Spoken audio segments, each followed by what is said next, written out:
हे guys, जय Mahakal. Welcome to your channel MPRM। आशा करती हूँ कि आप सभी स्वस्थ होंगे और निरंतर अपने एग्जाम के लिए तैयारी कर रहे होंगे।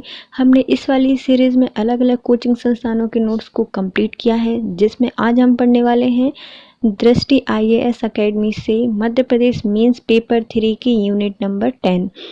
इसमें हम भूगर्भ शास्त्र की परिभाषा, महत्व, पृथ्वी, स्थलमंडल, जैवमंडल कंप्लीट कर चुके हैं। अब हम पढ़ेंगे भूवैज्ञानिक समय सारणी, सेल, खनिज, अयस्क, जीवाश्म, अपक्षय, अपरदन, मृदा निर्माण, भूमिगत जल। तो चलिए गाइस स्टार्ट करते हैं बिना टाइम वेस्ट करते हुए। और यदि आप हमारे चैनल पर नए हैं तो प्लीज़ गाइस पहले चैनल सब्सक्राइब कीजिए, वीडियो को लाइक कीजिए, कमेंट कीजिए और अपने प्यारे प्यारे फ्रेंड्स के साथ शेयर कीजिए। पृथ्वी की उत्पत्ति एवं आयु, भूवैज्ञानिक समय सारणी। ग्रहों और तारों की उत्पत्ति संबंधित वैज्ञानिक परिकल्पनाओं को दो भागों में विभाजित किया जाता है, एक तारक परिकल्पना और द्वितारक परिकल्पना। तो पृथ्वी है, उसकी उत्पत्ति के बारे में मुख्यतः दो परिकल्पनाएं दी जाती हैं, ग्रह और तारों की उत्पत्ति से संबंधित, है ना, क्योंकि पृथ्वी भी क्या है, ग्रह है। वैसे ही तारे, तो जो तारे और ग्रह होते हैं उनकी उत्पत्ति की परिकल्पना में दो परिकल्पनाएं दी जाती हैं। पहली आती है एक तारक परिकल्पना और दूसरी आती है द्वितारक परिकल्पना। एक तारक परिकल्पना, इसके अनुसार पृथ्वी और अन्य ग्रहों की उत्पत्ति एक ही तारे या वस्तु से मानी जाती है। मतलब एक तारक है, मतलब एक ही वस्तु से या एक ही तारे से किसी भी ग्रह या फिर पृथ्वी की उत्पत्ति हुई है। कांट की वायव्य राशि परिकल्पना। कांट के अनुसार प्रारंभ में असंख्य आद्य पदार्थों के कण ब्रह्मांड में फैले हुए थे। ये कण पारंपरिक गुरुत्वाकर्षण के कारण टकराकर आपस में एकत्रित हो गए। टकराने से उनमें गति और ताप उत्पन्न हुआ। तत्पश्चात कण ताप के कारण द्रव और द्रव से गैस में परिवर्तित हुए। गैसीय पुंज तीव्र गति से परिभ्रमण करने लगे और जिससे गुरुत्वाकर्षण की अपेक्षा अपकेंद्रीय बल अधिक तेजी से बढ़ गया। अपकेंद्रीय बल के कारण गैसीय पुंज के मध्यवर्ग भाग के उभार पैदा हो गए और बढ़ते उभार से एक एक करके छल्ले बनने लगे।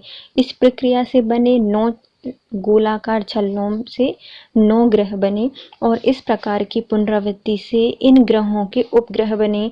बचा हुआ भाग सूर्य बना और इस प्रकार सौर परिवार की संरचना हुई। तो ये किसने दी है, कांट के द्वारा दी गई है। इन्होंने बोला था कि जितना भी ब्रह्मांड है उसमें बहुत सारे असंख्य आग्य पदार्थों के कण थे, मतलब बहुत सारे कण फैले हुए थे यहाँ वहाँ। अब क्या हुआ, न्यूटन के नियम के अनुसार क्या है, हर कण दूसरे कण को आकर्षित करता है। तो इन कणों ने भी क्या किया, एक दूसरे को आकर्षित किया, आकर्षित करके अपने पास बुलाया और वो जाके टकरा गए, आपस में एकत्रित होने लगे, बहुत सारे इकट्ठे हो गए। इससे क्या हुआ, उन सबके टकराने से एक बार ये टकराया एक बार वो टकराया, तो इनमें क्या हुई, गति बढ़ी और तापमान बढ़ गया। तत्पश्चात क्या हुआ, जो कण थे ताप के कारण द्रव और द्रव से गैस में बदल गए। तो जो कण थे बहुत ज़्यादा गति कर रहे थे और बहुत ज़्यादा उनमें तापमान था, तो वो सारे पदार्थ द्रव में परिवर्तित हो गए और द्रव से क्या बन गए, गैस में परिवर्तित हो गए। यह गैसीय पुंज तीव्र गति से परिभ्रमण कर रहे थे। जैसे ठोस में गति होती है, ठोस से ज़्यादा किसमें होती है, गैस में होती है। वैसे ही जो गैसीय पुंज थे वह तीव्र गति में परिभ्रमण करने लगे और गुरुत्वाकर्षण की अपेक्षा अपकेंद्रीय बल अधिक तेजी से बढ़ने लगा। मतलब जितना गुरुत्वाकर्षण था उससे ज़्यादा अपकेंद्रीय बल से तेजी से यह बढ़ने लगे। अपकेंद्रीय बल के कारण गैसीय पुंज के मध्यवर्ती भाग में उभार उत्पन्न हुआ और बढ़ते उभार से एक एक छल्ले बनने लगे। और यह कितने छल्ले बने, 9 छल्ले बने, जिनसे 9 ग्रह बने। और यही प्रक्रिया पुनरावृत्ति हुई और 9 ग्रहों से उनके उपग्रह बने और बचा हुआ भाग था वह सूर्य बन गया। इस प्रकार से सौर परिवार की संरचना हुई है, यह कहा था कांट ने। अब आता है, इनकी भी कुछ लोगों ने आलोचना की होगी। जिस शक्ति के कारण कण आपस में टकराने लगे थे वह शक्ति पहले कहाँ थी और बाद में कैसे पैदा हो गई। तो सबसे पहले तो ये आलोचना की जाती है कि जिस शक्ति के कारण, गुरुत्वाकर्षण के कारण एक दूसरे के पास जा रहे थे, तो वह शक्ति कहाँ से आई। वो क्यों आकर्षित करने लगे, और यदि तब आकर्षित करे तो उससे पहले कहाँ गई थी वो शक्ति, नहीं पता, लेकिन और उसके बाद कहाँ गई, नहीं पता, अचानक से पैदा कैसे हो गई, तो यह आलोचना की जाती है। फिर आते हैं गति के विज्ञान के अनुसार कणों के आपस में टकराने से परिभ्रमण गति नहीं होती। तो इन्होंने कहा जो गति का नियम है, जब वो आपस में टकराते हैं तो उनमें परिभ्रमण नहीं होता या वो घूमने नहीं लगते हैं, ऐसा कोई रीजन नहीं है कि वो घूमने लगेंगे टकराने के बाद। तो इस नियम के कारण भी कांट की परिकल्पना की आलोचना की जाती है। फिर आता है गति का निरंतर बढ़ना गणितीय नियम के विरुद्ध है। तो यदि गति बढ़ती जा रही है, निरंतर बढ़ती जा रही है, तो ये तो गणित के नियम का विरुद्ध कर रही है। तो इसलिए भी 3 इनकी आलोचनाएं की गई हैं। पहला कौन सा है कि शक्ति कहाँ से आई, और यदि आई तो उससे पहले कहाँ थी और उसके बाद कहाँ चली गई। दूसरी बात, गति के नियम के अनुसार यदि कण टकराते हैं तो परिभ्रमण गति नहीं करते। तीसरा, गति निरंतर बढ़ने से गणितीय नियम का अवरुद्ध होता है या विरुद्ध होता है। फिर आते हैं लाप्लास की निहारिका परिकल्पना, जो कि सबसे ज़्यादा मान्य मानी जाती है।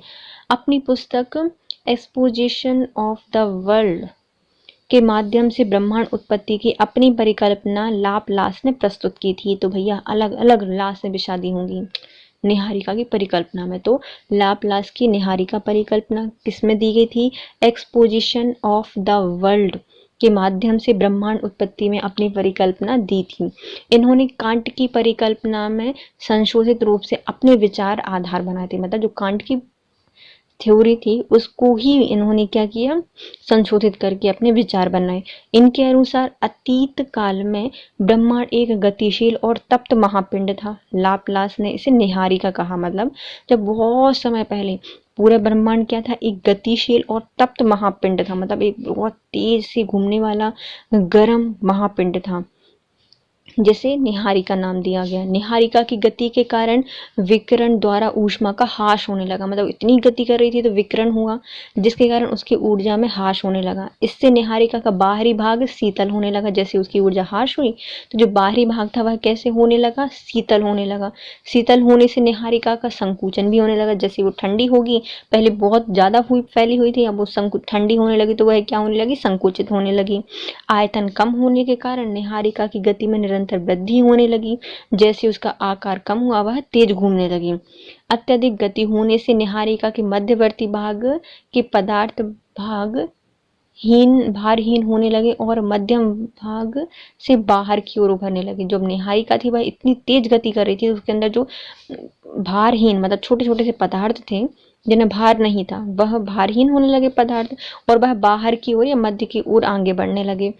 ऊपरी भाग निरंतर शीतल होने से अत्यधिक घना हो गया। जो ऊपरी भाग था वह क्या हो गया, बहुत ज़्यादा शीतल होने से बहुत ज़्यादा घना हो गया, और निचले भाग के साथ गति ना कर पाने के कारण अलग हो गया। वह इतनी जल्दी गति कर रही थी, जो निहारिका है वह बहुत ज़्यादा गति कर रही थी क्योंकि उसका आकार छोटा हो रहा था, और निरंतर ठंडी होती आई थी। तो निरंतर ठंडी होने से उसका घनत्व था वह बढ़ गया, और इतनी ज़्यादा गति करने के कारण वह गति का साथ ना दे पाने के कारण अलग हो गई। यह छल्ले के रूप में निहारिका के बाहर चक्कर लगाने लगी, और बाद में यही छल्ला 9 ग्रहों में विभाजित हो गया। तो जो शीतल भाग था, कठोर हो गया था, बहुत ज़्यादा घना भाग था, वह गति नहीं कर पा रहा था, तो वह क्या हो गया, अलग हो गया था और बाहर चक्कर लगाने लगा निहारिका की, और वह कितने छल्लों में टूट गया, 9 भागों में टूट गया, जिससे क्या बने, 9 ग्रह बने। यही छल्ले बाद में शीतल होने के पश्चात ठोस बनकर ग्रह बने, और निहारिका का अवशिष्ट भाग सूर्य बन गया। और जो निहारिका बहुत तेजी से घूम रही थी, जो टूटी नहीं या जिनका ग्रह नहीं बने, वो क्या बन गया, सूर्य बन गया। यह किसने कहा था, लाप्लास ने कहा था। हम इनकी थ्योरी फिर से देखते हैं। पहले आते हैं लाप्लास ने क्या कहा था, कांट की परिकल्पना को संशोधित किया और अपने विचार प्रस्तुत किए। इन्होंने कहा अतीत काल में ब्रह्मांड एक गतिशील तप्त महापिंड था और इसे निहारिका नाम दिया गया। यह निहारिका में गति के कारण विकिरण द्वारा ऊष्मा का ह्रास हुआ, और निहारिका का जो बाहरी भाग था वह शीतल होने लगा। शीतल होने के कारण निहारिका संकुचित या फिर छोटी होने लगी। छोटी होने से इसका आयतन कम होने लगा और इसकी गति में निरंतर वृद्धि हुई। अत्यधिक गति होने के कारण निहारिका के जो मध्यवर्ती भाग था उसमें पदार्थ भारहीन होने लगे और बाहर की ओर उभरने लगे। जैसे ही बाहर की ओर आए तो इनमें क्या था, जैसे ही ठंडी होने लगी तो अत्यधिक घना होने लगा शीतल भाग। शीतल होने के कारण और अंदर गति होने के कारण यह दोनों अलग अलग हो गए और बाहरी भाग 9 भागों में टूट गया, बाहरी छल्ला। इस 9 भागों से 9 ग्रह बने और जो निहारिका का अवशिष्ट भाग था उससे सूर्य बना। अब आती है इनकी भी आलोचना की जाएगी। निहारिका के मौलिक कोणीय वेग से पदार्थ अलग नहीं हो सकते। आलोचना क्या थी कि जो मौलिक कोणीय वेग है उससे पदार्थ अलग नहीं हो सकते। 9 ही ग्रह क्यों बने, ज़्यादा ही बन सकते थे। निहारिका का भाग एक साथ ही अलग कैसे हो गया, कि जो निहारिका का भाग था शीतल होके अलग कैसे हो गया एक साथ, टुकड़ों में टूटता पदार्थ टुकड़े में भी अलग हो सकते थे। देखो टुकड़े में भी अलग हो सकते थे। यदि ग्रह द्रवित अवस्था में उत्पन्न हुए निहारिका के अनुसार तो द्रव निर्वध रूप से ब्रह्मांड में परिक्रमण और परिभ्रमण नहीं हो पा सकता। यदि ग्रह द्रवित अवस्था में रूप में उत्पन्न हुए थे तो द्रव निर्वध रूप से ब्रह्मांड में परिक्रमण और परिभ्रमण नहीं हो सकता। शनि और बृहस्पति के उपग्रह विपरीत दिशा में क्यों घूमते हैं। निहारिका से पुनः कोई छल्ला क्यों नहीं निकला। निहारिका कहाँ से आई, ये भी है कि अपने आप थोड़ी ना थी। गतिशील कैसे हुई, कैसे ताप बढ़ा, तब इनका जवाब नहीं मिला, इसलिए इनकी भी थ्योरी नहीं मानी जाती। आलोचनाएं क्या क्या है। निहारिका का मौलिक कोणीय वेग से पदार्थ अलग नहीं हो सकते। यदि निहारिका से भाग अलग भी हुआ तो वह 9 भागों में ही क्यों टूटा, और ज़्यादा छोटे भागों में भी टूट सकता था। यदि ग्रह द्रव अवस्था में उपस्थित हुआ तो द्रव निर्वध रूप से ब्रह्मांड में परिक्रमण और परिभ्रमण नहीं कर सकता। यदि परिक्रमण और परिभ्रमण कर भी रहा है तो सब लोग एक ही दिशा में घूमते, लेकिन ऐसा नहीं है। शनि और बृहस्पति विपरीत दिशा में घूमते हैं, क्यों। निहारिका से पुनः छल्ले क्यों नहीं निकले। निहारिका कहाँ से आई थी, गतिशील कैसे हुई, ताप कैसे बढ़ गया, और इनका जवाब इनके पास नहीं था। फिर आते हैं द्वैतवादी संकल्पना। अपन ने अभी कौन सी पढ़ी थी, एक तारा पड़ी थी ना। अब आते हैं द्विवादी संकल्पना। इस विचारधारा के अनुसार ग्रहों की रचना एक से अधिक खास प्रकार के 2 तारों के संयोग से बनी है। तो अभी तक हमने क्या पढ़ा था, एक तारावादी सिद्धांत पढ़ा था। एक तारे से ही पृथ्वी की और ग्रहों की तारों की संरचना या फिर उसका निर्माण हुआ है। अब आता है द्वैतवादी में क्या कहा गया है कि जो ग्रह हैं, तारे हैं, इनकी संरचना या फिर रचना कैसे हुई है, एक से अधिक खास प्रकार के 2 तारों के संयोग से बनी है। चावलिंग की ग्रहाणु संकल्पना किसने दी थी, चावलिंग ने दी थी ग्रहाणु संकल्पना। चावलिंग की ग्रहाणु परिकल्पना के अनुसार पृथ्वी की संरचना केवल एक निहारिका से नहीं हुई है जिसका अपशिष्ट भाग सूर्य है, बल्कि उसकी उत्पत्ति 2 बड़े तारों के सहयोग से हुई है। किसने कहा था, चावलिंग ने कहा था कि एक ही निहारिका से पृथ्वी या सौरमंडल नहीं बना है, बल्कि 2 प्रमुख निहारिकाओं से या बड़े ताराओं से इनका निर्माण हुआ है। इनमें से एक तारा सूर्य बन गया तथा दूसरा तारा उसके साथ ही विशाल तारे बन गए।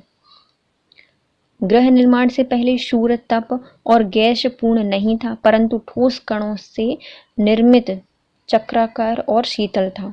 इन्होंने क्या कहा, जो ग्रह निर्माण से पहले सूर्य गर्म, तप्त या गैस पूर्ण नहीं था, अपितु ठोस कणों से निर्मित चक्राकार शीतल था। ब्रह्मांड के घूमते हुए जब यह बड़ा तारा सूर्य के पास से गुजरा तो इसके आकर्षण शक्ति से सूर्य के धरातल में असंख्य छोटे छोटे कण बाहर आ गए और इन बिखरे हुए कणों को ग्रहाणु या फिर प्लानेटेसिमल कहा गया। तो ब्रह्मांड क्या था, ब्रह्मांड में घूमते हुए जब भी एक बड़ा तारा सूर्य के पास से गुजरा तो उसमें इतनी ज़्यादा आकर्षण शक्ति थी जिससे जो सूर्य के धरातल पर असंख्य छोटे छोटे से कण थे वह बाहर बिखर गए और इन कणों को ग्रहाणु या फिर प्लानेटेसिमल कहा गया। इन बिखरे कणों में कुछ बड़े और कुछ छोटे कण थे। यही कण भावी ग्रह के रूप में केंद्र भाग बन गए। इस प्रकार बड़े ग्रहाणु ओने छोटे छोटे ग्रहाणु को मिलाकर बृहद रूप धारण कर लिया और बाद में ग्रह कहलाए। मौलिक पिंड का अपशिष्ट भाग सूर्य बना। तो देखते हैं हम ये क्या है, कह रहे हैं चावलिंग। इन्होंने कहा है द्विवादी संकल्पना इनके द्वारा ही दी गई है। इन्होंने कहा है कि जो ग्रह है या सौरमंडल है इसकी संरचना केवल एक निहारिका से नहीं हुई है, बल्कि इसका अपशिष्ट भाग सूर्य है, बल्कि इसकी उत्पत्ति 2 बड़े भागों के संयोग से हुई है। इसमें एक तारा सूर्य है और दूसरा तारा इसका साथ ही विशाल तारा है। ग्रह निर्माण से पहले सूर्य एक तप्त और गैस पूर्ण नहीं था, बल्कि एक ठोस चक्राकार शीतल पदार्थ था। जब ब्रह्मांड के घूमते हुए एक बड़ा तारा सूर्य के पास से गुजरा तो उसमें इतनी ज़्यादा आकर्षण शक्ति थी कि उसकी आकर्षण शक्ति से सूर्य के धरातल में असंख्य छोटे छोटे से कण बाहर निकल आए और बिखरे हुए कणों को ग्रहाणु या फिर प्लानेटेसिमल कहा गया। इन बिखरे कणों के कुछ बड़े और कुछ छोटे कण से भी भावी ग्रह बने। इन छोटे छोटे कणों से मिलकर क्या बन गया, ग्रहण बड़ा रूप धारण कर लिया और जो मौलिक पिंड बचा उससे सूर्य बना। अब आते हैं वायुमंडल की उत्पत्ति कैसे हुई। आकार बढ़ने से वायुमंडलीय कणों को पृथ्वी द्वारा आत्मसात करना, आंतरिक उद्यम स्थलों से जल बाष्प, कार्बन डाइऑक्साइड N2 का निकलना, ज्वालामुखी उद्गार से O2 का निकलना, इससे वायुमंडल की उत्पत्ति हुई है। तो हमारा वायुमंडल कैसे बना है, तो आकार बढ़ने से वायुमंडलीय कण को पृथ्वी द्वारा आत्मसार करना। जो आकार बढ़ी हमारी पृथ्वी की, तो वायुमंडल के जो कण थे वह पृथ्वी द्वारा उनको आत्मसार कर लिए गए। आंतरिक उद्रव जो स्थल थे, जैसे कि हमारे पृथ्वी में आंतरिक क्रियाएं चलती हैं, उनसे कार्बन डाइऑक्साइड, जल बाष्प और N2 निकली। ज्वालामुखी उद्गार से O2 का निर्माण हुआ, इससे वायुमंडल की उत्पत्ति हुई। अब आती है ऊष्मा। ग्रहाणु के आपसी टकराव से उत्पन्न होती है। ग्रहाणु के समूह से केंद्रीय भाग पर दबाव बढ़ता है, जिससे तापमान में वृद्धि होने लगी। यही बढ़ता हुआ तापमान ज्वालामुखी का कारण बना और इससे निकलने वाली गैस वायुमंडलीय निर्माण में सहायक बनी। अब आती है, देखो पहले हमने पढ़ लिया वायुमंडल कैसे बना है, कैसे बना था। तो वायुमंडल में बहुत सारे कण थे, गति के कारण बड़े बड़े आकारों को पृथ्वी ने आत्मसार कर लिया। अब आंतरिक क्रियाएं हो रही थी पृथ्वी में, तो वहां से जल बाष्प, कार्बन डाइऑक्साइड, नाइट्रोजन निकली। जैसे कि ज्वालामुखी की क्रियाएं अंदर हो रही हैं, उससे क्या निकली, जल बाष्प निकली, सबसे ज़्यादा निकलती है कार्बन डाइऑक्साइड और N2 का निकली। ज्वालामुखी से ऑक्सीजन भी निकलती है। तो वैसे ही जो ऊष्मा थी वो कैसे बनी, तो जो ग्रहाणु कण थे वह आपस में टकराए, उस एक दूसरे को टकराने से क्या हुई, उनमें ऊष्मा उत्पन्न हुई। इनके समूहन से केंद्रीय भाग पर दबाव बढ़ा, मतलब बहुत सारे कण एक दूसरे में मिल गए। इससे क्या होगा, केंद्रीय भाग पर दबाव बढ़ता है और तापमान में भी वृद्धि होती है। इस बढ़ते हुए तापमान के कारण ज्वालामुखी का निर्माण हुआ और जिससे निकलने वाली गैसें वायुमंडल का निर्माण करती हैं। अब आता है नेक्स्ट, महासागर। जल बाष्प के बढ़ने से संघनन हुआ। जब जल बाष्प बढ़ने लगा तो उनमें संघनन होगा और वायुमंडल पर घनाघोर बारिश हुई। सागर, झील आदि का निर्माण हुआ। जल बाष्प बहुत सारी ज्वालामुखी से निकली, जब क्योंकि पृथ्वी तप रही थी, उससे जल बाष्प निकली और वो इतनी सारी थी कि उनमें आपस में संघनन होने लगा। उन संघनन होने से वह बूंद बनी और बूंद से पानी बनी और बरसात होकर पृथ्वी पर बरसी। इतना ज़्यादा पानी गिरा, इतनी ज़्यादा बारिश हुई, जिससे सागर, झीलों का निर्माण हो गया और महासागर बन गए। लेकिन इनकी भी आलोचना करने वाले कम थोड़ी ना होंगे। तो ग्रहों का निर्माण अलग अलग होने से इन्हें परिभ्रमण नहीं करना चाहिए। चलो, इन्होंने बोला कि भैया जो निहारिका थी उसके आकर्षण का मतलब कोई बड़ा तारा निकला था सूर्य के पास से, तो वो कर्ण बाहर निकल आए और घूमने लगे। इन्होंने बोला अच्छा, ग्रह का निर्माण अलग अलग हुआ है तो इनका परिभ्रमण क्यों कर रहे हैं। ग्रहों के समूहन और संवर्धन का परिणाम रूप पूर्ण रूप से वर्णन नहीं किया गया है। जो ग्रह हैं उनका समूह और संवर्धन का पूर्ण रूप से वर्णन नहीं किया गया। इनके अनुसार ग्रह हमेशा ठोस थे, परंतु पृथ्वी पहले तरल थी। इन्होंने जो थ्योरी दी है, इनके अनुसार सारे ग्रह कैसे थे, पहले ठोस थे, लेकिन पृथ्वी माना जाता है कि पहले क्या थी, तरल थी। तो इनकी आलोचनाएं हैं।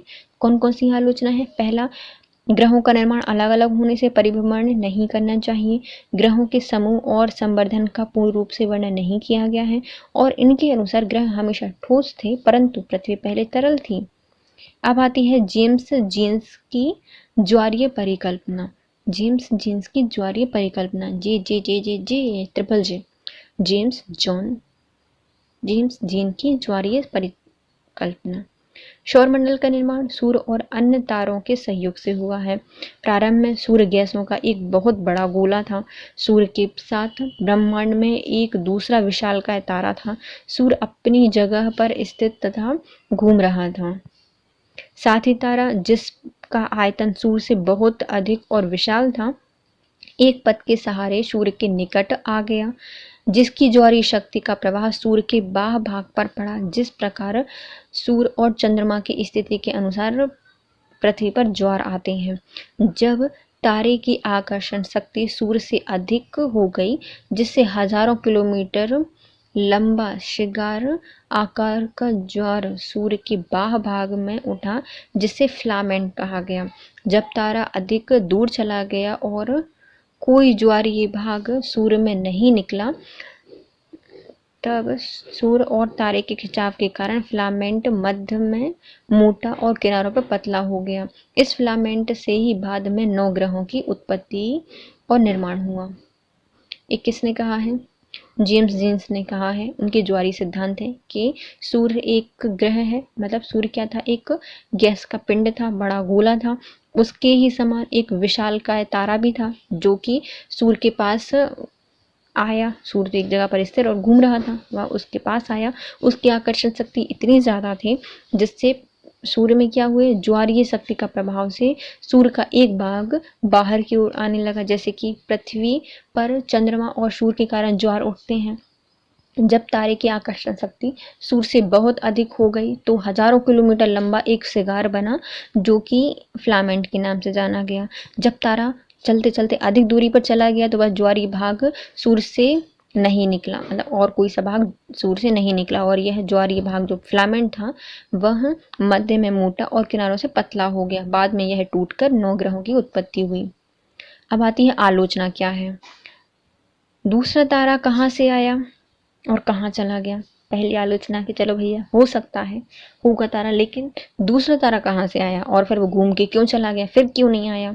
ग्रहों के कोणीय आवेग का आविर्भाव कैसे हुआ? जो कोणीय वेग थे, आवेग थे, उनमें आविर्भाव कैसे हो गया, यह इनकी आलोचना की जाती है। अब आती है रशेल की द्वितारक परिकल्पना। आदिकाल में सूर्य के पास 2 तारे थे। सूर्य के नजदीकी तारे की परिक्रमण गति विशालकाय तारे के विपरीत थी। विशालकाय तारा सूर्य के साथी तारे से अधिक दूरी पर था। जैसे जैसे विशालकाय तारा साथी तारे के नजदीक आने लगा, ज्वारीय बल के कारण साथी तारे का पदार्थ विशालकाय तारे की ओर आकर्षित होने लगा। विशालकाय तारे की साथी तारे के नजदीक आने से साथी तारे का कुछ भाग अलग होकर साथी तारे के विपरीत दिशा में चक्कर लगाने लगा और इससे ग्रहों का निर्माण हुआ। साथी तारा विपरीत दिशा में या साथी ग्रह और विपरीत दिशा में चक्कर लगाने वाले कोणीय वेग की समस्या समाप्त हो गई। ये कहा था रशेल ने, जो कि हमने जल्दी पढ़ लिया। मुझे भी समझ में नहीं आया होगा, आपको भी नहीं आया होगा, लेकिन आ गया समझ में। देखो कैसे आदि का इन्होंने क्या कहा रशेल ने कि जो आदि काल था बहुत पुरानी, सूर्य के पास 2 तारे थे, अकेला नहीं था, 2 तारे थे। सूर्य के जो नजदीक का तारा था उसका परिक्रमण गति विशालकाय तारे के विपरीत थी। जो दूसरा तारा था उससे विपरीत दिशा में गति करता था। विशालकाय तारा सूरज के साथी तारे से अधिक दूरी पर था। जो विशालकाय तारा था वह सूर्य के पास जो तारा था उससे दूर पर था। जैसे जैसे विशालकाय तारा साथी तारे के नजदीक आने लगा तो उसका ज्वारीय बल ज्यादा होगा, जिससे क्या होगा, साथी तारे का पदार्थ विशालकाय तारे की ओर आकर्षित होने लगा। विशालकाय तारे के साथी तारे के नजदीक आने से साथी तारे का कुछ भाग अलग होने लगा और विपरीत दिशा में चक्रण करने लगा, और जिससे क्या बने, ग्रह बने। और साथी तारे के विपरीत दिशा में चक्कर लगाने से कोणीय वेग की जो समस्या अभी तक आ रही थी वह समाप्त हो गई। इन्होंने रशेल ने कहा होयल लिटिलटन का सिद्धांत। होयल और लिटिलटन का सिद्धांत। लिटिलटन के अनुसार ब्रह्मांड में 3 तारे थे, सूर्य, उसका साथी तारा और नजदीक आता हुआ तारा। इनने क्या कहा, होयसाल और लिटिलटन ने, कि पूरे ब्रह्मांड में मुख्यतः 3 तारे थे, एक खुद सूर्य और दूसरा उसका साथी तारा और तीसरा उसका नजदीकी आता हुआ तारा। नजदीकी आते हुए तारे की आकर्षण शक्ति के कारण साथी तारे का विघटन हुआ। जो नजदीक आता हुआ तारा था उसकी आकर्षण शक्ति के कारण साथी तारे का विघटन हो गया। साथी तारे के विघटन से प्राप्त पदार्थ से ग्रहों का निर्माण हुआ। हल्की गैस से बने ग्रह दूर हो गए और भारी धातुओं में बने ग्रह सूर्य के नजदीक चक्कर लगाने लगे। जो हल्की गैस से बने हुए ग्रह थे वो क्या हो गए, भारी धातुओं से बने ग्रह सूर्य के पास आ गए और ये हल्की गैस से बने तारे दूर चले गए। ये किसने कहा है? होशल और लिटिलटन ने कहा है कि पूरे ब्रह्मांड में 3 तारे थे, सूर्य का साथी तारा और एक उससे नजदीक से गुजरता हुआ तारा। जब नजदीक से गुजरता हुआ तारा नजदीक से गुजरा तो साथी तारे की आकर्षण शक्ति के कारण उसका विघटन हो गया। विघटन से बने पदार्थ से ग्रहों का निर्माण हुआ। इसमें भी 2 पदार्थ थे, एक हल्की गैस से बने ग्रह थे जो कि दूर चले गए और जो भारी गैस से बने हुए ग्रह थे वह सूर्य के नजदीक ही चक्कर लगाने लगे। अब आती है ऑटो शिम्ड का अंतरतारक धूल परिकल्पना। इनके अनुसार आदिकाल में ब्रह्मांड में अत्यधिक मात्रा में गैस धूल कण फैले हुए थे। इन कण और धूल कण की उत्पत्ति उल्का और तारों से निकले पदार्थों से मानी जाती है। सूर्य जब आकाश गंगा के नजदीक से निकल रहा था तब उसने अपने आकर्षण शक्ति से कुछ गैस और धूल के कण को आकर्षित किया जो सामूहिक रूप से सूर्य की परिक्रमा करने लगे। धूल कण के अप्रत्याशित रूप से आसपास में टकराने के कारण इनकी गति खोता हुआ एक मंद होने के पश्चात ग्रह के भ्रूण के रूप में बदल गया। देखो किसने कहा है? ऑटो शिम्ड ने कहा है अंतर तारक धूल परिक्रमा। इन्होंने कहा है कोई तारा वारा नहीं था बल्कि सारे ब्रह्मांड का निर्माण कैसे हुआ है? धूल के कणों से हुआ है और गैस के कणों से हुआ है और पूरे ब्रह्मांड में धूल के कण और गैस के कण ही फैले हुए थे। इन कण और धूल कणों की उत्पत्ति कैसे हुई है? उल्का और जो तारे थे उनसे निकलने वाले जो पदार्थ थे उनसे धूल और गैस से बनी। सूर्य जब आकाश गंगा के नजदीक से निकल रहा था, मतलब चक्कर लगाते हुए उसके पास से निकल रहा था, तो उसकी आकर्षण शक्ति से क्या हुआ? कुछ गैस और धूल के कण को सूर्य ने आकर्षित कर लिया और वह सूर्य की परिक्रमा करने लगे सामूहिक रूप से। जब वो सामूहिक रूप से गति कर रहे थे, गैस कण है और धूल के कण है, तो वो आपस में टकराएंगे। अप्रत्याशित रूप से आपस में टकराने से उनकी आपस की गति क्या हो गई? खोते गए और वह मंद होने लगे। उसके पश्चात ग्रह का जो भ्रूण भाग था उसमें बदल गए।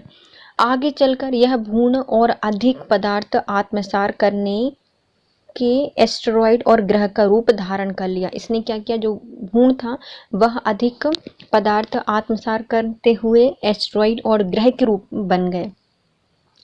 ग्रह के निर्माण के पश्चात बचा हुआ पदार्थ घनीभूत हुआ था। ग्रह का निर्माण होने का जो बचा हुआ पदार्थ था वो क्या हो गया? घनीभूत होने लगा, जिससे समीपी ग्रह का चक्कर लगाने लगे और इनसे क्या बन गया? उपग्रह का निर्माण हुआ। सूर्य से निर्मित ना होकर बल्कि धूल और गैस कणों से निर्मित होने के कारण ग्रहों के कोणीय वेग में पर्याप्त अंतर पाया जाता है, क्योंकि वह सूर्य से तो बने नहीं, धूल कण से और गैस कण से बने हैं। इनके लिए इनका कोणीय वेग भी अलग है। चूंकि गैस और धूल कण विभिन्न परिमाण वाले थे, अतः इनका आकार अलग अलग और भिन्न भिन्न दूरी पर संगठित होना स्वाभाविक है, क्योंकि वह उनकी भार अलग थी, उनकी गति भी अलग है, इसलिए दूरी भी अलग अलग हो सकती है।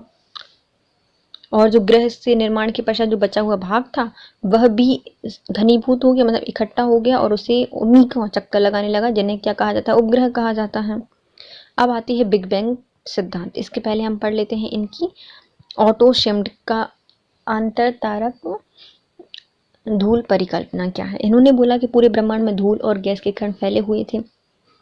जब सूर्य परिक्रमा कर रहा था आकाशगंगा की, तो आकाशगंगा के पास से गुजरा तो उसने कुछ धूल के कण और गैसों को अपनी ओर आकर्षित किया और वह धूल के कण और गैस के कण सामूहिक रूप से सूर्य के चक्कर लगाने लगे।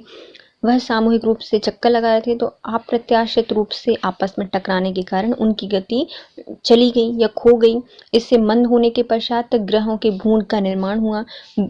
जब आगे चलकर भ्रूण अधिक पदार्थ आत्मसात करने लगे और इनसे एस्टेरॉयड और ग्रह का निर्माण हुआ, और जो बचा हुआ पदार्थ था वह भी सामूहिक रूप से घनीभूत हो गया और उपग्रहों का निर्माण हुआ। सूर्य से निर्मित ना होने के कारण इनका जो धूल कण है इनका कोणीय वेग अलग अलग है और इसके परिणाम स्वरूप यह अलग अलग दूरियों पर संगठित होकर स्वाभाविक रूप से गति कर रहे हैं। अब आता है बिग बैंग सिद्धांत। इनके प्रतिपादक कौन थे? जॉर्ज लेमेंटियर थे। इस सिद्धांत के अनुसार ब्रह्मांड की उत्पत्ति आज से 15 अरब वर्ष पहले हुई है। इस सिद्धांत को विस्तारित ब्रह्मांड परिकल्पना भी कहा जाता है, मतलब ब्रह्मांड का विस्तार कैसे हुआ, तो विस्तारित ब्रह्मांड परिकल्पना के नाम से भी जाना जाता है बिग बैंग थ्योरी को। आरंभ में ब्रह्मांड के समस्त कण एक ही की पदार्थ से निहित थे। जिसे एकाकी परमाणु या सिंगुलेटरी कहा जाता था। इसका आयतन अत्यंत न्यूनतम, तापमान और घनत्व अत्यधिक था। इन कणों के भीषण विस्फोट होने से ब्रह्मांड का निर्माण हुआ। देखिए, बिग बैंग सिद्धांत क्या है? इन्होंने कहा, इनका प्रतिपादन किया था जॉर्ज लैमेंटियर ने। इनके अनुसार जो ब्रह्मांड की उत्पत्ति कितने साल पहले हुई है? 15 अरब वर्ष पहले हुई है। और जो पूरा ब्रह्मांड था वह एक विस्तृत ब्रह्मांड परिकल्पना से निर्मित है। ब्रह्मांड के समस्त कण एकाकी पदार्थ में निहित थे, मतलब जितने भी कण थे वह सिर्फ एक ही कण में निहित थे, जिससे एकाकी परमाणु या सिंगुलेटरी कहा गया। क्या कहा गया? सिंगुलेटरी कहा गया या फिर एकाकी परमाणु कहा गया। इसका आयतन अत्यंत न्यूनतम और तापमान और घनत्व अत्यधिक था। तापमान और घनत्व बहुत ज्यादा था, लेकिन इसका जो आयतन था वह कैसा था? बहुत कम था। एक कण में भीषण विस्फोट होने से ब्रह्मांड का निर्माण हुआ। अब जो एक कण था इसमें क्या हुआ? एकदम से विस्फोट हुआ, क्योंकि इनका तापमान बहुत ज्यादा है, घनत्व ज्यादा है, लेकिन आयतन बहुत कम है। तो इसमें क्या हो गया? विस्फोट हो गया। और 13.7 अरब वर्ष पूर्व इस विस्फोट को बिग बैंग या महाविस्फोट कहा जाता है।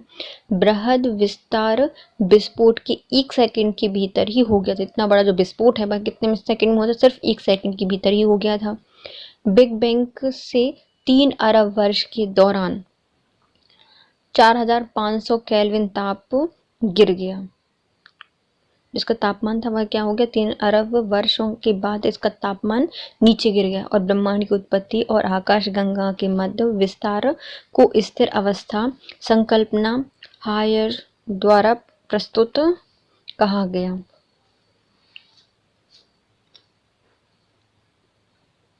इस विस्तार को क्या कहा गया? स्थिर अवस्था संकल्पना या फिर हायर द्वारा प्रस्तुत कहा गया। अब आती है पृथ्वी की आयु कैसे ज्ञात की जाती है। धार्मिक संकल्पना अलग है। इसके अनुसार ईरानी के विद्वानों के अनुसार पृथ्वी की उत्पत्ति का लगभग 1200 वर्ष पहले ब्रह्मांड की या पृथ्वी की आयु बताई जाती है। किनके द्वारा? ईरानियों के द्वारा बताई गई है कि जब पृथ्वी की उत्पत्ति है लगभग 1200 वर्ष पहले हुई है। लेकिन भारतीय विद्वानों के अनुसार पृथ्वी की उत्पत्ति 200 करोड़ वर्ष पहले हुई है। सागरीय लवणता के आधार पर पृथ्वी की आयु 12 करोड़ वर्ष पहले हुई है। चंद्रमा की ज्वारीय शक्ति के आधार पर सूर्य की जो पृथ्वी की आयु है वह 4 अरब वर्ष पहले बताई जाती है। रेडियो सक्रिय तत्वों के आधार पर पृथ्वी की उत्पत्ति 200 से 300 करोड़ वर्ष के मध्य मानी जाती है और यह सर्वाधिक मान्य भी है। पृथ्वी की आयु कैसे ज्ञात की जाती है? तो पहले धार्मिक संकल्पना के अकॉर्डिंग तो 2 लोगों ने दी है, 2 धर्मों ने दी है, एक ईरानी धर्म और एक भारतीय धर्म। ईरानी विद्वानों के अनुसार इसकी आयु 1200 वर्ष पहले मानी जाती है, लेकिन भारतीय वैज्ञानिकों के अनुसार 200 करोड़ वर्ष पहले मानी जाती है। सागरीय लवणता के आधार पर इसकी आयु 12 करोड़ वर्ष पहले की है। चंद्रमा की ज्वारीय शक्ति के आधार पर 4 अरब वर्ष बताई जाती है और रेडियो सक्रिय तत्वों के आधार पर पृथ्वी की उत्पत्ति 200 से 300 करोड़ वर्षों के मध्य मानी जाती है, जो कि सबसे ज्यादा मान्य भी है। अब आती है भूवैज्ञानिक समय सारणी। पृथ्वी के भूगर्भ के इतिहास को महाकल्प में बांटा गया है। महाकल्प को युगों में व्यवस्थित किया गया है और युगों को पुनः छोटे छोटे से उप विभागों में विभाजित किया गया है, जिन्हें शक कहा जाता है। तो जो पूरे भूगर्भ के बारे में इतिहास है उसको हमें कैसे बांटा है? पहले तो एक महाकल्प है, महाकल्प को युगों में विभक्त किया है, युगों को छोटे छोटे से उप विभागों में विभक्त किया है, जिन्हें शक कहा जाता है। पहले आता है महाकल्प, युग, शक, काल। तो पहले आता है महाकल्प में आग महाकल्प, प्री पैरियोजोइक एरा। इसमें 2 कालों में बांटा गया है। जो आग महाकल्प है उसको 2 भागों में बांटा गया है। पहला आर्कियन और दूसरा आता है प्री कैम्बियन युग। पहला आर्कियन, दूसरा प्री कैम्बियन युग। आर्कियन काल में, इस काल में जीवाश्म का पूर्णतः अभाव था, जो प्रागजैविक काल भी कहा जाता है, क्योंकि इसमें जीवाश्म नहीं थे, कोई भी जीव ही नहीं था, तो इसीलिए प्रागजैविक काल भी कहा जाता है। इस काल में ग्रेनाइट और नीस चट्टानों की प्रधानता थी। आर्कियन युग था, उसमें क्या बने, नीस और ग्रेनाइट जैसी चट्टानें बनी। फिर आती है प्री कैम्बियन काल। इस काल में रीढ़ विहीन जीवों का प्रादुर्भाव हुआ, जिनमें रीढ़ नहीं थी वैसे जीवों का प्रादुर्भाव हुआ। समुद्र में रीढ़ युक्त जीवों का भी प्रादुर्भाव हुआ, समुद्र में ही हुआ था, परंतु स्थल भाग में जीव रहित थे। कहाँ पर हुआ है रीढ़ युक्त जीवों की उत्पत्ति? समुद्र में, लेकिन अभी तक स्थल मंडल में नहीं आई है। इसी काल में अरावली पर्वत और धारावार क्रम की चट्टानों का निर्माण हुआ है। किसमें? प्री कैम्बियन युग की चट्टानों में। देखो, पहले आता है आग महाकल्प, प्री पैलियोजोइक एरा। इसको दो भागों में बांटा गया है, आर्कियन और प्री कैम्बियन युग। आर्कियन में जीवाश्मी नहीं थे, कोई जीवाश्म नहीं था, इसलिए इसे प्राजैविक काल भी कहा जाता है। इसी में ग्रेनाइट और नीच चट्टानें बनी। फिर आती है प्री कैम्बियन युग। इसमें कुछ जीवाश्म आ गए थे बिना रीढ़ वाले, लेकिन वह समुद्र में थे, स्थल मंडल में नहीं थे। इसी समय प्री कैम्बियन युग में ही अरावली पर्वत और धारावर क्रम की चट्टानों का निर्माण हुआ है। अब आती है पुराजीवी महाकल्प। इसे प्राथमिक युग भी कहा जाता है। इस महाकल्प को 5 भागों में या 5 काल में विभाजित किया जाता है। तो पुराजीवी महाकल्प क्या है? इसमें प्राथमिक युग कहा जाता है, इसको 5 काल में इसको विभाजित किया जाता है। पहला आता है कैम्बियन काल, ओडोविशियन काल, सेलूरियन काल, डेवोनियन काल, कार्बोनिफेरस काल, प्रीमियन काल। ये काल 5 भागों में बांटा गया है। किसको?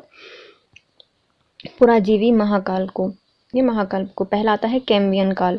प्राचीनतम अवसादी शैलों का निर्माण इसी काल में हुआ है। पृथ्वी पर सर्वाधिक वनस्पति और जीवों की उत्पत्ति हुई है। इसी समय समुद्र में शैवाल की उत्पत्ति हुई थी। तो कैम्बियन युग में क्या हुआ भैया? कैमरे का टाइम आ गया था, बिल्कुल कैमरे लेने की देर थी। क्यों? क्योंकि इसमें अवसादी शैलों का निर्माण हो रहा था, सर्वाधिक वनस्पति और जीवों की उत्पत्ति हो रही थी, समुद्र में शैवालों की उत्पत्ति हो रही थी कैम्बियन काल के अंतर्गत। फिर आते हैं ओडोविशियन काल। इस काल में वनस्पति का विस्तार हुआ और समुद्र में रेंगने वाले जीवों की उत्पत्ति हुई, परंतु स्थल भाग में अभी भी कोई जीव नहीं था। ओडोविशियन युग में क्या हुआ? वनस्पति का विस्तार हुआ, समुद्र में रेंगने वाले जीव बने, लेकिन पृथ्वी अभी तक जीव विहीन है। सेलूरियन काल। इस काल में रीढ़ वाले जीवों का सर्वाधिक आविर्भाव हुआ और समुद्र में मछली की उत्पत्ति हुई, इसीलिए इसे रीढ़ वाले जीवों का काल भी कहा जाता है। स्थल पर पहली बार पौधे का उद्भव इसी समय हुआ था। इस पौधे पीत विहीन थे। जो सेलूरियन युग है इसको क्या कहा जाता है? इसमें रीढ़ वाले जीव थे, उनका प्रादुर्भाव हुआ, इसमें समुद्र में मछलियों की उत्पत्ति हुई, इसलिए इसे रीढ़ वाले जीवों का काल भी कहा जाता है, सेलूरियन युग को। स्थल मंडल पर पहली बार पौधे का प्रादुर्भाव हुआ और इससे पौधे लेकिन पीत विहीन होते थे। डेवोनियन काल। इस काल में सभी महाद्वीपों पर ऊंची पर्वत श्रृंखलाओं में विकसित हुई।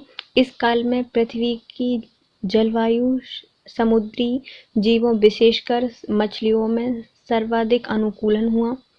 इससे मत्स्य युग के रूप में भी जाना जाता है डेवोनियन युग को, क्योंकि मत्स्य डूब गई तो मत्स्य युग के नाम से भी जाना जाता है डेवोनियन काल को। इस समय उभयचर जीव एवं फर्ण वनस्पति की भी उत्पत्ति हुई थी। तो डेवोनियन काल में क्या क्या हुआ? सभी महाद्वीप पर ऊंचे पर्वत शिला जो श्रृंखलाएं थी वह विकसित होने लगी। पूरे महाद्वीप में अलग अलग श्रृंखलाएं बनने लगी ऊंची ऊंची।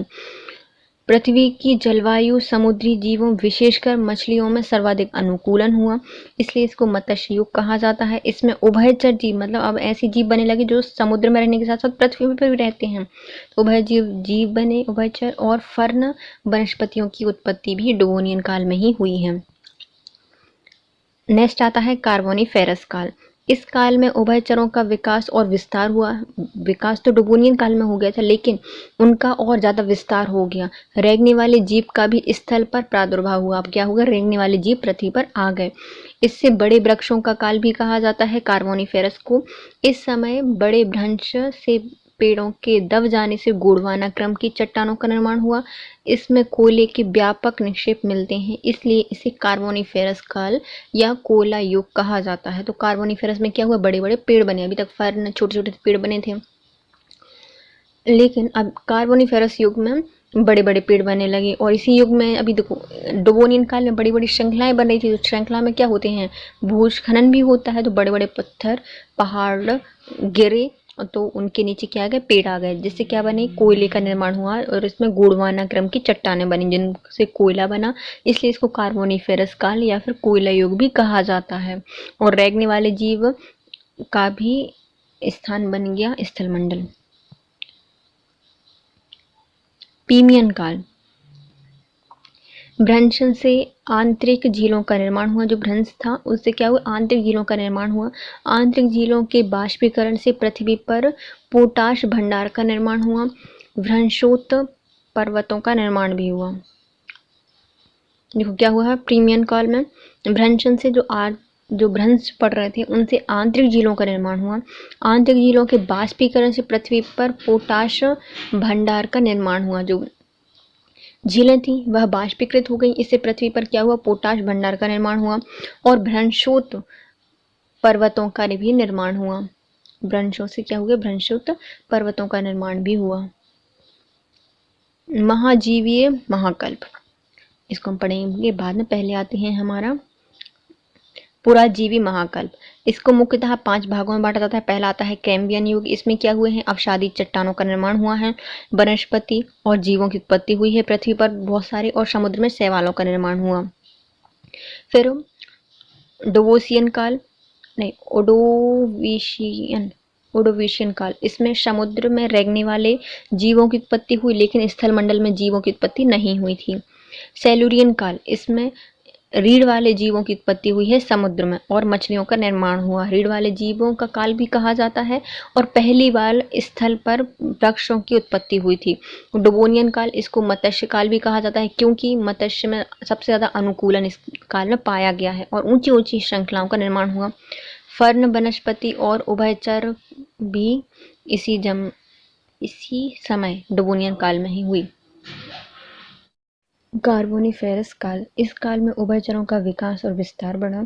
रेंगने वाले जीवों का स्थल का आविर्भाव हुआ। बड़े बड़े वृक्षों का काल भी इसी काल को माना जाता है। और ये जो भ्रंश थे उनसे पेड़ के दबने के कारण गोंडवाना क्रम की चट्टानों का निर्माण हुआ, जिससे वहां पर कोयले के व्यापक निक्षेप मिलते हैं, इसलिए इसे कार्बोनिफेरस कल्प या फिर कोयला युग कहा जाता है। फिर आते हैं पर्मियन काल।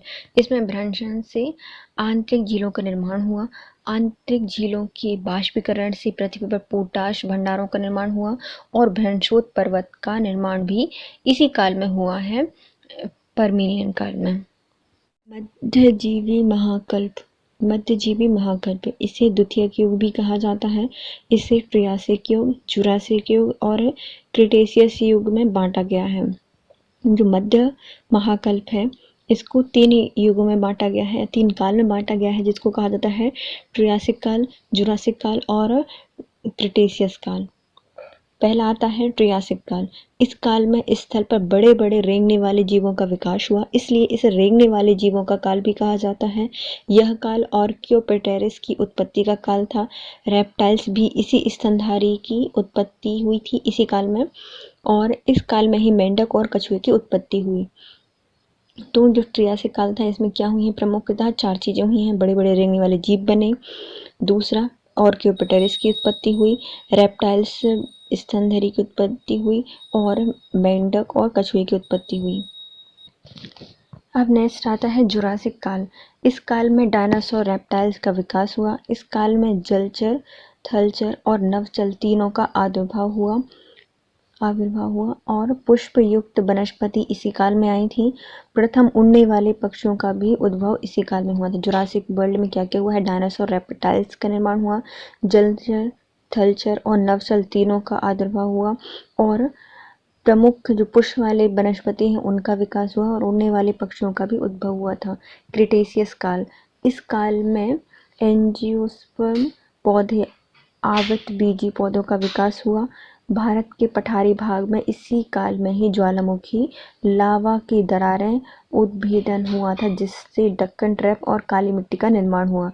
क्रिटेशियस में क्या हुआ है, इसमें ही एंजियोस्पर्म पौधे का विकास हुआ। पठारी भाग में भारत के ज्वालामुखी की लावा से दरारी उद्भेदन से लावा बाहर निकला, जिससे डक्कन ट्रैप और काली मिट्टी का निर्माण। तो मध्यजीव काल में क्या हुआ है? मुख्यतः 3 घटनाएं हुई हैं। पहला आता है ट्रायसिक युग, इसमें रेंगने वाले जीव बने और क्यूपटेरिस का निर्माण हुआ। रेप्टाइल्स इसी काल में हुए हैं और कछुए और मेंढक की उत्पत्ति भी ट्रियासिक युग में हुई है। फिर आता है जुरासिक युग, इसमें डायनासोर रेप्टाइल्स का विकास हुआ। जलचर, नलचर और थलचर तीनों का विकास हुआ। वनस्पति युग, पुष्पयुक्त वनस्पति का काल आया और उड़ने वाली पक्षियों का भी उद्भव हुआ। फिर आता है क्रिटेशियस युग। इस युग में एंजियोस्पर्म पौधे, जिसको आवृत बीजी पौधे कहा जाता है, उनका विकास हुआ। भारत के पठारी भाग में ज्वालामुखी लावा दरारी उद्भेदन से बाहर निकले, जिससे डक्कन ट्रैप और काली मिट्टी का निर्माण हुआ। अब आता है नवजीवी महाकल्प। इस युग को तृतीयक युग भी कहा जाता है। इसमें पैलियोसीन, यूसीन, ओलिगोसीन, मायोसीन और प्लायोसीन काल में बांटा गया है। मुख्यतः कितने भागों में बांटा गया है? 5 भागों में बांटा गया है नवजीवी महाकल्प को। क्योंकि नव है, नया है, तो 5 उसमें बांटा गया है। पहले आता है Pliocene, Usain, Oligocene, Miocene, Pliocene काल में बांटा गया है। पहला आता है पैलियोसीन। इस काल में सर्वप्रथम स्तनपायी जीवों का आविर्भाव हुआ है। तो क्या बने हैं? स्तनपायी जीवों का आविर्भाव हुआ है किसमें? प्लायोसीन में। फिर आता है ईओसीन। इस काल में भूतल पर विभिन्न दरारों के माध्यम से ज्वालामुखी का उद्गार हुआ और स्थल पर रेंगने वाले जीव प्रायः लुप्त हो गए। हाथी, घोड़ा, गैंडा, सुअर आदि के पूर्वज का आविर्भाव भी इसी काल में हुआ था, ईओसीन में। ईओसीन में क्या हुआ? भूतल पर दरारों के माध्यम से ज्वालामुखी का उद्गार हुआ और बहुत सारे रेंगने वाले जीव विलुप्त हो गए। हाथी, घोड़ा, गैंडा, सुअर, इनके पूर्वजों का इसमें आविर्भाव हुआ था। फिर आता है ओलिगोसीन। इस काल में अल्पाइन पर्वतीय काल प्रारंभ हुआ। इसी काल में पुच्छहीन बंदरों का आविर्भाव हुआ था, जिसमें मानव का पूर्व जन्म माना जाता है। इस काल में ही बृहद हिमालय की उत्पत्ति हुई थी। किसमें? ओलिगोसीन में। ओलिगोसीन में 3 प्रमुखतः कार्य हुए हैं। अल्पाइन पर्वतीकरण हुआ है, पूंछहीन बंदरों का आविर्भाव हुआ जो कि मानव के पूर्वज थे, और हिमालय का भी उत्पत्ति इसी में हुई है। फिर आता है मायोसीन। इस काल में बड़े आकार के शाक मछली, प्रोकांशल, जल पक्षी, पेंगुइन आदि की उत्पत्ति हुई। मायोसीन में क्या हुआ है? शार्क मछली, पकांशल, जल पक्षी और पेंगुइन जैसे जीवों की उत्पत्ति हुई। मध्य हिमालय की उत्पत्ति का काल भी मायोसीन को ही माना जाता है। फिर आता है प्लायोसीन। इस काल में महासागर और महाद्वीपों का वर्तमान स्वरूप बना। जो प्लायोसीन है, इसमें महासागर, जो महाद्वीप हैं, इनका वर्तमान स्वरूप सामने आया।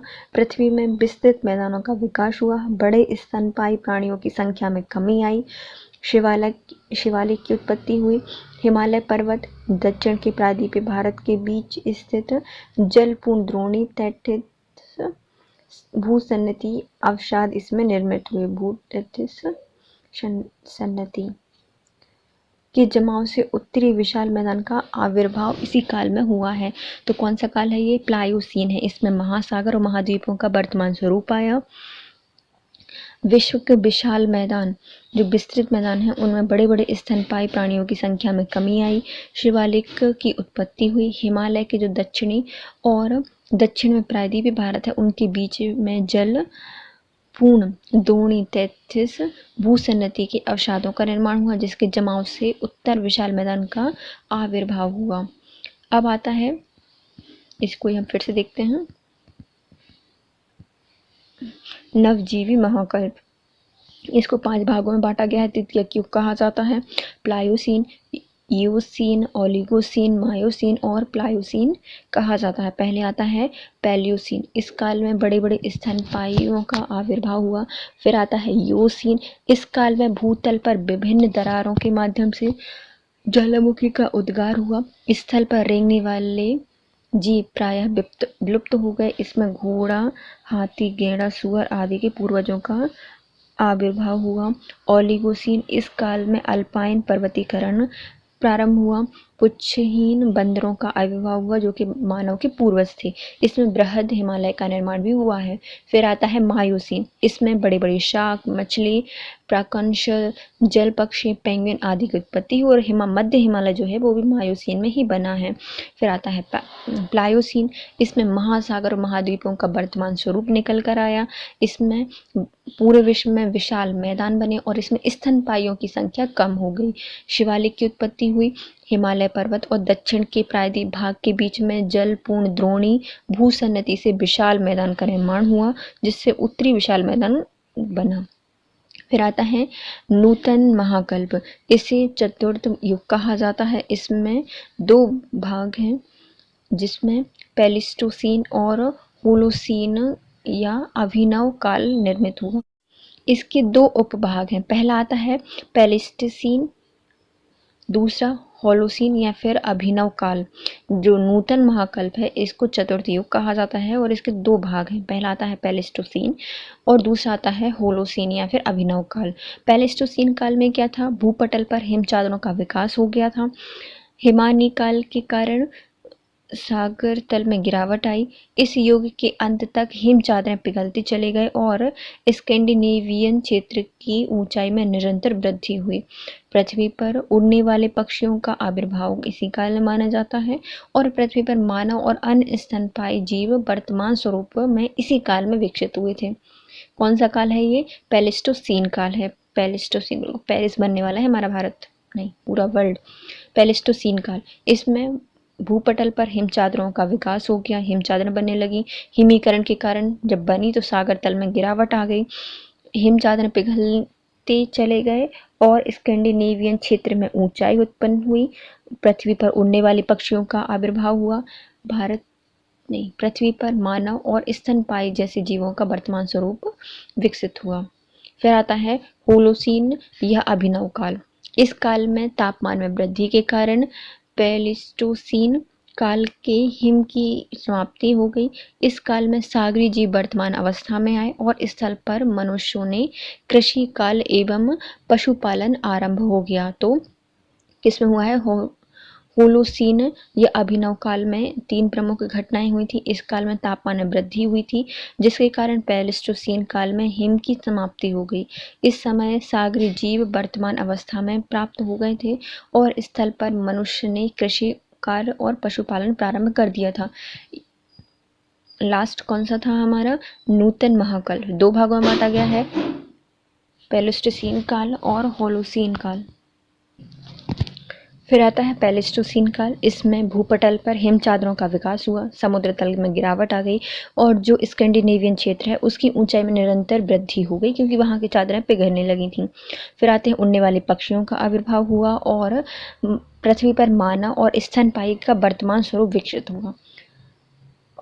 होलोसीन या फिर अभिनव काल, इस काल में तापमान में वृद्धि के कारण प्लेइस्टोसीन काल की हिम चादरों की समाप्ति हो गई और इस समय सागरीय जीव वर्तमान स्वरूप में अवस्थित हुए और इसी समय मनुष्य ने कृषि और पशुपालन प्रारंभ कर दिया था। इसके साथ हमारा वीडियो होता है complete guys. If you like my video please share, subscribe and comment. Thank you so much guys, have a nice day.